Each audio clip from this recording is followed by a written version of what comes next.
Jaksa Jisun diberikan penjelasan oleh Pak Moon tentang adiknya yang akan jadi korban berikutnya.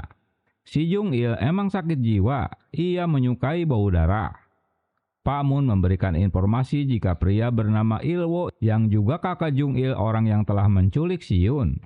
Dan Kim sedang menargetkan Jung Il untuk dibunuh karena Jung telah membunuh istrinya. Masalahnya, Kim juga orang yang telah membunuh jaksa Jisoo alias tunangan Dongso.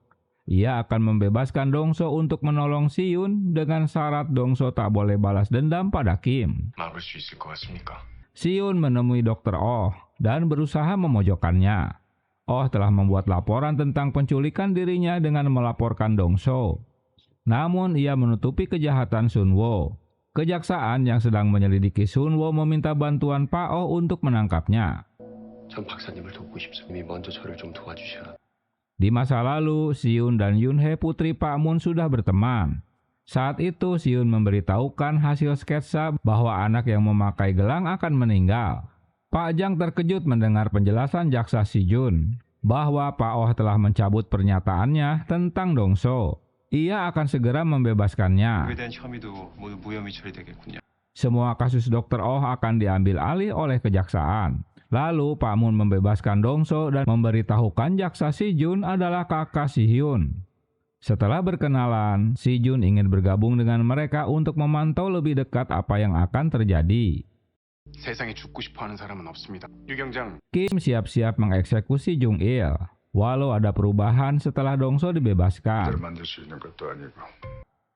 Sebelum pergi, Jung Il memberikan makanan untuk kakaknya. Di tempat lain, Ilwo bertemu dengan Park, orang-orang suruhan Sunwo. Ia tak memahami rencana Sunwo untuk menangkap Kim dengan umpan adiknya. Di markas, mereka menargetkan Ilwo sebagai orang yang telah menculik Siyun. Dongso mulai menguntit Ilwo. Dalam rencana busuknya, Jung Il mendapat perlawanan dari Siyun hingga ia pingsan dan Siyun berhasil keluar dari ruangan tersebut.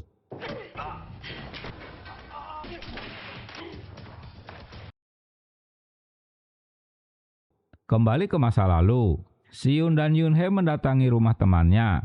Namun sepertinya rumahnya kosong. Karena pintu tak terkunci, mereka menyelinap masuk dan mendapati Haesok pingsan. Mereka terjebak di dalam rumah karena ayah Haesok yang seorang pemabuk datang. Sayang persembunyiannya mereka di dalam lemari ketahuan. Kembali ke masa sekarang. Dengan berpura-pura tertabrak, Dongso menaruh ponselnya di plat nomor mobil Ilwo dan mengikutinya dengan taksi. Ia meminta Yongsim untuk mencari lokasi ponselnya. Setelah menguntitnya, ponsel Dongso terjatuh di pom bensin. Yongsim memberitahukan lokasi untuk mengambil ponselnya. Tentu saja ia jadi kehilangan Ilwo. Sementara Ilwo jadi marah setelah mengetahui Siyun kabur. Lalu Dongso teringat dengan makanan yang berada di dalam mobil. Ia meminta Yongsim untuk melacak restonya. Persembunyian Siyun diketahui Ilwo dan mereka akan membunuhnya. Kembali ke masa lalu, setelah ketahuan ayah Haesok, ia berniat membunuh kedua bocah itu. Namun Yunhee melawan dan mengunci pintu kamar. Karena pintu digedor-gedor, mereka jadi panik dan kabur lewat jendela. Dan harus meloncat di antara gedung. Giliran Yunhee yang akan meloncat, ahjusi itu berhasil mendapatkan kakinya sehingga Yunhee terjatuh walau sempat dipegang tangannya oleh Siyun.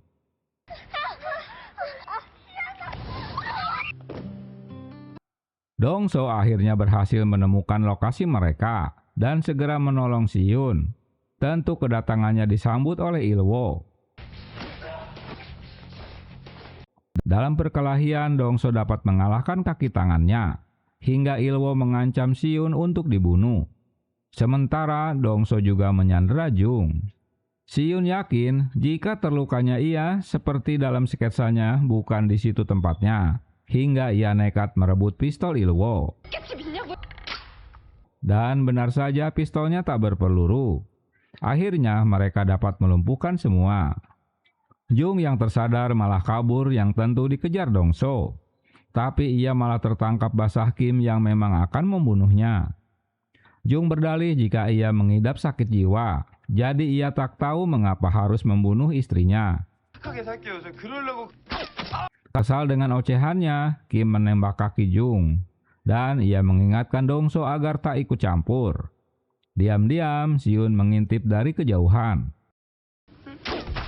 Sesaat kemudian, Kim membunuh Jung.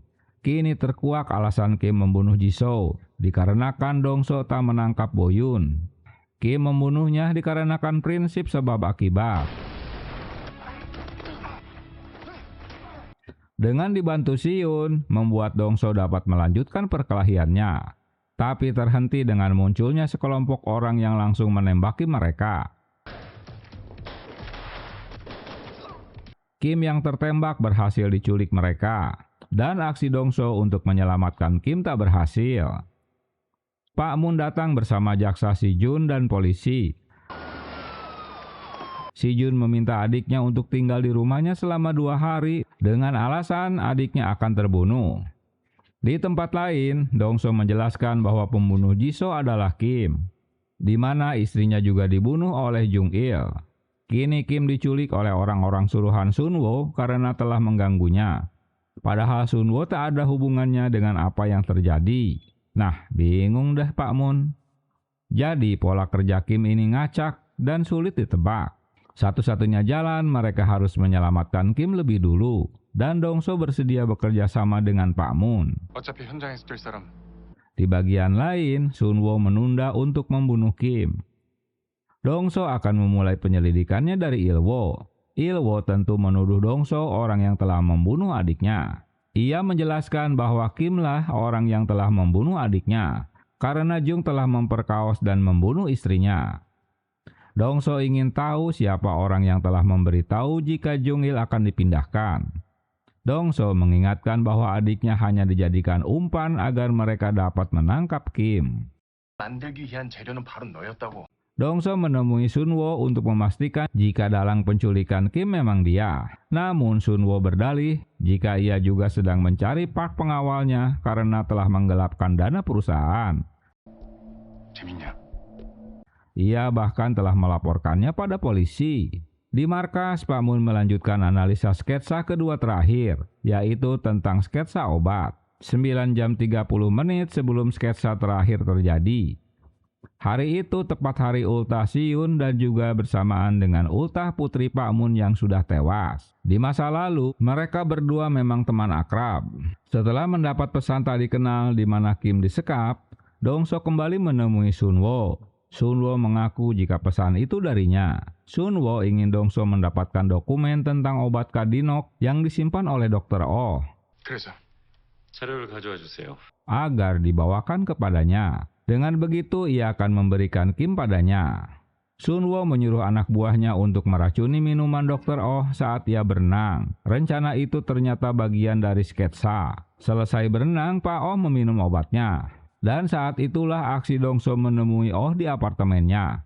Tiba-tiba reaksi obat itu langsung menewaskan Oh. Kembali ke Sunwo, Dongso datang dengan memberikan dokumen yang diinginkan. Dan ia menceritakan apa yang terjadi dengan Dr. Oh. Agar Dongso tenang, Sunwo memberikan minuman yang juga sudah diberi obat tidur. Kini Sunwo mulai menjebaknya dengan menunjukkan foto-foto di rumah Pak Oh, bahwa ialah orang yang telah membunuh Pak Oh. Setelah pingsan, mereka membawa Dongso.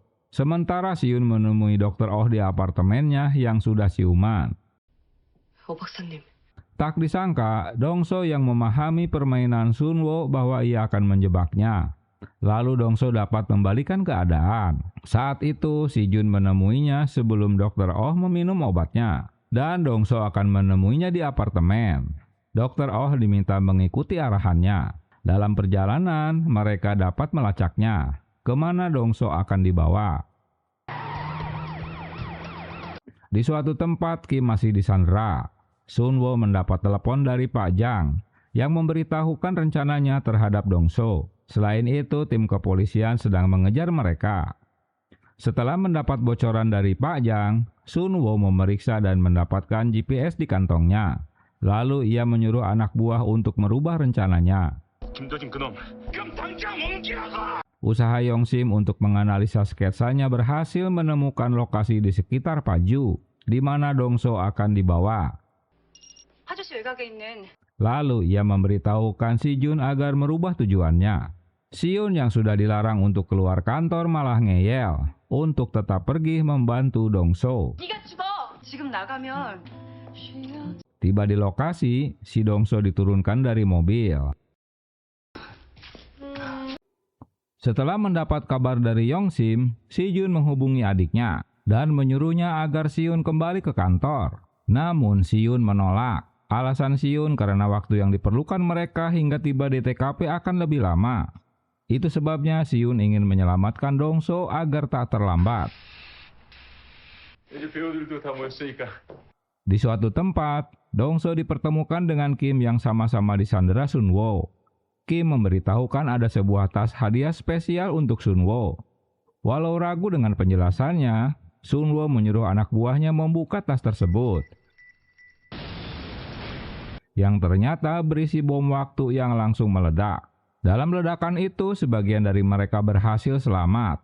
Kim yang bisa melepaskan ikatannya segera beraksi untuk membunuh Sunwo. Tapi lagi-lagi Dongso menghambatnya, hingga mereka jadi berkelahi. Kali ini Siun yang berusaha menghentikan perkelahian, tapi jadi kacau setelah Sunwo juga ikut menyerang Siun. Saat Siun menghentikan Sunwo, ia baru menyadari jika di lokasi itulah Siun akan tewas. Sementara Dongso malah mengejar Kim karena ingin balas dendam, dengan membiarkan Siun sendirian.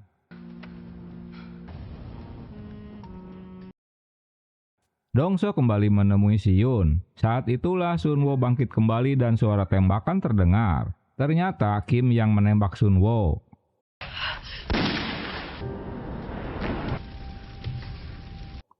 Setelah semuanya usai, barulah Pak Mun dan tim tiba. 유병장이 살아난 건 Kali ini sketsa Siun meleset karena Siun selamat dari pembunuhan. Siun menjelaskan bahwa di luar sana ada orang yang dapat melihat sketsanya, dan ia memiliki kekuatan yang lebih besar. 스케치를 바꾸는 것도 가능해져. Di tempat lain, Kim bertemu dengan Pak Jang. Tujuan Pak Jang membocorkan pengejaran polisi pada Sunwo agar Sunwo memindahkan rencana awalnya. Dan itu berhasil untuk mempertemukan Dongso dan Kim di satu tempat. Selain itu, Pak Jang orang yang meminta Kim untuk menyelamatkan Siun. Siun mulai membuat sketsa barunya. Kali ini berhubungan dengan Pak Jang yang terancam akan dibunuh. 을 가질 만한 용의자를 뽑으라면 아까 첫 번째 스케치요. Pak Mun memberitahukan Pak Jang tentang sketsa yang baru saja dibuat, tapi ia tak mengenal pria yang menodongkan pistolnya. Lagian Pak Jang tak mempercayai apa yang akan terjadi pada dirinya. Kasus baru dimulai saat wanita bernama Anjin diperkaos oleh pria bernama Taekyung. Anjin bundir setelah kasusnya kalah di pengadilan. Terdakwa bernama Taekyung berakhir dibebaskan. Saat mereka belum menemukan petunjuk apapun, Si Jun datang dan mengenali tato di tangannya yang terdapat di sketsa. Ia adalah polisi yang menangani kasus ini bernama Baeko Jin. Si Jun heran mengapa ia bisa muncul di sketsa adiknya, karena Baek sendiri telah meninggal 4 tahun lalu. Saat itu Baek menemuinya setelah Anjin bundir. Baek menjelaskan bahwa ia merasa bersalah terhadap Anjin, karena ialah yang telah meyakinkan bahwa ia dapat memenjarakan Taekyung. Tapi nyatanya kalah di pengadilan. Mereka tak dapat menangkap pelaku karena kurangnya bukti. Apalagi Anjin juga sudah tewas. 찾아봐야죠. 당신 나이는 34세. Mereka mulai menganalisa Baek. Ia tewas dalam kecelakaan mobil dengan luka bakar di tubuhnya. Tim forensik dapat mengidentifikasi dari giginya. Dan ditemukan banyak botol soju di mobilnya. Ia jadi pemabuk setelah kalah dalam kasus Taekyung. Kematiannya sendiri dinyatakan sebagai kecelakaan mobil. Menurut Dongso ada 2 kemungkinannya untuk kasus ini. Yang pertama sketsanya salah, dan yang kedua Baeko Jin masih hidup. 것을 제외하고 나면 Dalam laporan polisi, Taekyung dinyatakan hilang selama seminggu oleh keluarganya setelah kecelakaan terjadi. Dan 20 jam sebelum kecelakaan, keluarganya tak dapat menghubunginya. Kemudian mereka membongkar kembali makam Baek untuk membandingkan giginya dengan gigi Taekyung. Dongso dan Siun menemui Ibu Eunjin. Ia memberikan kalung anaknya yang baru ditemukan seminggu setelah kematiannya yang tersimpan di kotak surat. Selain itu, ada seseorang yang selalu memberikan boneka di rumah Abu Eunjin sejak tahun pertama ia tewas. 처음에부터 누군가 계속 봉환당해. Dalam rekaman CCTV di rumah Abu, seorang pria bertopi memberikan boneka untuknya. Sayang wajahnya tak terlihat. Siun menduga jika Baek pria yang menodongkan pistol pada Pak Jang setelah ia merubah wajahnya dengan operasi plastik. Hal itu dilihat dari sketsa pertama di mana terdapat klinik operasi plastik. Lalu mereka mendatangi klinik. Tiba di sana, mereka malah dikejutkan dengan dokternya yang pingsan dan tempatnya berantakan. Dongso mengejar pelaku yang diduga belum jauh, yang ternyata itu ulah Kim. Dongso menanyakan foto pria yang ada di ponselnya pada Pak Dokter, dan memang benar ia mengenalnya. Di gereja terbengkalai, rupanya Pak Jang memiliki kantor rahasia. Pak Moon membawa kabar dari forensik jika mayat di mobil itu ternyata Taekyung. Sebelumnya, Baek memang menyerang Taekyung dan memasukkannya ke dalam mobil. Ia juga orang yang mengambil kalung Eunjin. Yang jadi pertanyaan, apa hubungannya Kim mengejar Baek? Semua pertanyaan itu akan terjawab setelah mereka dapat menangkap Baek. Di gereja, Pak Jang menjelaskan pada Kim mengapa Kim harus membunuh Baek. Baek Wojin adalah kaki tangannya sebelum Kim. 2 tahun lalu, Baek berusaha membunuh di tempatnya itu. Jadi mereka harus menemukannya sebelum orang lain. Setelah Baek dioperasi plastik, kini tak ada lagi petunjuk untuknya. Apalagi identitas aslinya sudah dianggap mati. Dongso menjelaskan setelah kematian Taekyung, polisi menyelidiki rumahnya dan menemukan 7 aksesoris korban lain dengan disertai nama-nama korbannya. Dengan banyaknya korban yang dibunuh, itulah alasan Baek membunuh Taekyung, agar korban-korban baru tak terjadi. Dan kini Kim sedang memburu Baek. Informasi ini mengejutkan semua. Pak Jang harus segera menghabisi Baek sebelum ia tertangkap, karena informasi yang diketahuinya akan membahayakan. Kini mereka paham jika ada seseorang yang memanfaatkan Kim untuk melakukan pekerjaan kotornya. Diduga orang yang melakukan pekerjaan Kim sebelumnya adalah Baek. Jadi mereka harus menemukan kasus-kasus pembunuhan yang belum terkuak, mulai dari saat menghilangnya Pak Baek. Pasti mereka menemukan petunjuk dari kasus tersebut. Ternyata Baek kini memiliki resto ayam dan mengganti namanya dengan Bae Changso. Sekelompok orang rentenir memukulinya karena terlambat membayar cicilan hutangnya. Ia mengancam akan membunuh istrinya jika bulan depan masih tak membayarnya. Di markas, Yongsi menemukan 7 kasus pembunuhan setelah Baek menghilang. Semua korban adalah penjahat yang berencana untuk melakukan kejahatan. Kini mereka jelas bahwa Baek melakukan pembunuhan lain terhadap penjahat yang belum melakukan aksinya, yang sekarang ini dilanjutkan aksinya oleh Kim. Hanya ada 2 kemungkinan, Pak Jang orang yang akan melakukan kejahatan, atau dialah orang yang menyuruh Kim dan Baek untuk melakukan aksinya. 2 tahun lalu, Baek datang dengan menodongkan pistolnya pada Pak Jang. Pak Jang yang sudah mengetahui rencananya malah menembak Baek lebih dulu, namun ia membebaskannya. Mereka mulai menyelidiki istri Baek bernama Sunmi, yang kini dirawat di rumah sakit. Sementara Baek sendiri sedang menjenguk istrinya. Mereka datang menemui Sunmi setelah Baek pergi. Sunmi sengaja merahasiakan dari mereka jika suaminya masih hidup. Lalu ia menghubungi suaminya bahwa polisi sedang menyelidiki kasusnya. Dokter rumah sakit menghubunginya bahwa mereka telah mendapatkan jantung yang cocok dengan istrinya. Namun Baek harus membayar biaya jam 5 sore ini. Tak ada pilihan lain, Baek menghubungi ketua rentenir untuk menjual resto ayamnya. Sayang rencananya terhambat karena Dongso dan Siun berhasil menemui dan membawanya ke markas. Ia diinterogasi mengapa ia akan membunuh Pak Jang dan mengapa Pak Jang menyuruhnya untuk membunuh penjahat yang belum melakukan aksinya. Kini Kim memburunya agar identitas Pak Jang tak terungkap. Baek akhirnya dibebaskan dan bergegas ke kantor rentenir. Waktu tersisa 1 jam lagi, di mana transplantasi jantung akan diserahkan ke pasien lain jika terlambat membayar. Masalahnya bos rentenir sudah tak di kantor. Ia meminta Baek untuk menandatangani kontrak kosong bersama bawahannya. Tentu situasi ini membuat Baek terpojokan. Di kantor rentenir sudah menyiapkan berkas kontrak. Kemudian ketukan pintu terdengar. Tapi yang datang malah si Kim. Sementara Baek masih di jalan dan ia dikuntit oleh Dongso dan Siyun. Tiba di kantor, Baek tak melihat siapa-siapa kecuali ruangan yang berantakan. Setelah melihat uang di tas dan akan pergi, barulah Kim muncul. Kim menghubungi ponsel Pak Jang dan mereka berbicara. Pak Jang tak mau menolongnya lagi dan Kim tetap harus mengeksekusinya. Di waktu yang tepat Dongso datang. Kim kesal karena Dongso selalu menguntitnya.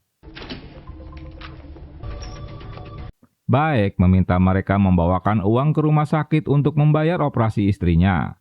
Tapi yang terjadi Kim malah menembaknya dan Dongso berhasil menembak Kim hingga terjatuh dari lantai 2. Kim ternyata menggunakan rompi peluru. Walau terseok-seok, ia dapat menjauh dari gedung tersebut. Dongso membantu Baek untuk membawa uang ke rumah sakit. Ia meminjam motor yang melintas di dekatnya. Sementara Siyun menghubungi rumah sakit untuk memberitahukan uang operasi sedang diantar. Sayang semuanya telah terlambat 30 menit. Organ yang diperlukan sudah dialihkan ke pasien lain. Dongso merasa bersalah karena sebelumnya tak percaya dengan penjelasan Baek. Setelah kejadian itu, Pak Jang mematikan ponselnya dan sulit dihubungi. Ia juga tak masuk kerja. Dengan penuh kekecewaan, Baek menemui istrinya untuk menemani yang terakhir kalinya. Beberapa saat kemudian, Sunmi pun meninggal. Dalam situasi berkabung, para rentenir itu datang untuk mempermasalahkan Baek telah mengambil uangnya $50.000 tanpa menandatangani kontrak. Dongso yang masih menemaninya menghadapi mereka. Tiba-tiba Baek menyerang Dongso hingga pingsan karena ia memborgol tangannya. Setelah melepaskan borgolnya, kini Baek yang sudah tak punya beban kembali ke masa lalu untuk melabrak siapa saja yang memojokkan dirinya. Di tempat lain, Yongsi menghubungi Siyun yang sedang berada di rumah Abu. Ia memberitahukan jika Dongso tak bisa dihubungi. Dongso terbangun dan melihat para rentenir itu sudah tergeletak. Baek memberitahukan jika Pak Jang tak bisa melihat masa depan. Tapi ada seseorang di belakang Pak Jang yang membantunya. Ia bernama Pak Jungyon. Ia selalu mencatat dalam buku hariannya semua perintah dari Junjong. Pak Jang memberitahukan Kim jika ia tak perlu repot-repot mencari Baek. Nanti ia sendiri yang akan menemuinya. Di bagian lain, Baek sedang menyiapkan pistolnya. Dengan triknya, Dongso sengaja mencari gara-gara pada tim Pak Jang dan meminta mereka untuk datang ke kafetaria. Usaha ini berhasil memancing mereka keluar ruangan. Saat itulah Siyun beraksi. Setelah mencari-cari, akhirnya ia mendapatkan buku catatan milik Pak Jang. Pak Jang menyuruh bawahannya untuk segera kembali ke kantor, dan mereka menemukan Siyun berada di ruangannya. Setelah diperiksa tas dan tubuhnya, mereka tak menemukan apapun. Rupanya buku catatan itu dilempar keluar jendela yang langsung diambil oleh Yongsim. Tapi usaha itu jadi sia-sia karena Baek mengambil buku itu darinya. Kemudian, ia memberitahukan Pak Jang untuk bertemu di taman. Pak Jang lalu menyuruh Kim datang duluan ke taman.